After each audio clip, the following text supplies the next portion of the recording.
Hello friends, welcome back to my channel, welcome to new fresh blog. কেমন আছে তোমরা সবাই? আশা করি খুব ভালো আছো।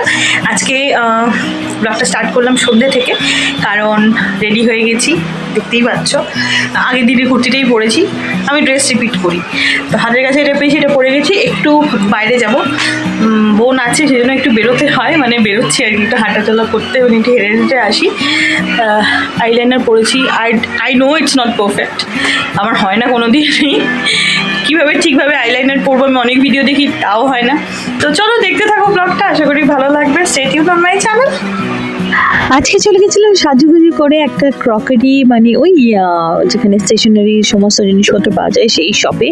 একটু লাইক আমার বোন একটু গিফট নেবে তার স্যারের জন্যে, তো আর একটা বিয়ে বাড়িতে যাওয়ার আছে ও, সেখানে এখানে নানান রকম জিনিস, মানে এই ধরনের শপে গেলে না সব রকম মনে হয় কিনে ফেলি, এই বটল, এই ক্রকারিজ, এই হেন তেন। তো দেখতেই পাচ্ছ, গেস করে বলো তো কোনটা আমরা ঠিক পছন্দ করে কিনেছি। আর এখানে আমি সব থেকে একটু ভিডিও ক্লিপিংস নিয়ে নিচ্ছি। ভীষণ ভালো লাগে, অনেক কিছু পাওয়া যায় আমাদের শহরের এই শপটাতে, বিভিন্ন রকম মিক্সার গ্রাইন্ডার, বোরোসিলের টোস্টার এই সমস্ত। নতুন নতুন ব্লগ করছি তাই একটু একটু লজ্জা করে, তাই ফাঁকা দেখেই ক্লিপিংসটা নিয়ে নিলাম। শপিং হয়ে যাওয়ার পরে একটু পেট পুজো করা যাক, তো সেই জন্যে আমি আর বুনু চলে এসেছি একটা সাউথ ইন্ডিয়ান ছোট্ট দোকান।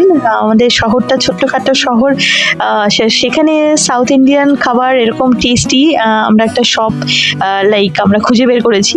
তো বিকেলবেলা ঘুরে টুরে আসার পরে একটু পেট পুজো হয়ে গেছিলো, সেই জন্য হালকা পদ, একটু পাঁপড় ফ্রাই, তার সাথে গরম ভাত ছিল, আর নিজেদের বাড়ির গাছে কাঁচা লঙ্কা একটু না হলে হয় না, বিকজ চিংড়ি ভাপা করেছিল বুনু, এটা রেসিপিটা তৈরি করেছিল। রেসিপিটি জানতে চাইলে কিন্তু অবশ্যই কমেন্টসে আমাকে জানিও, নিশ্চয়ই শেয়ার করব।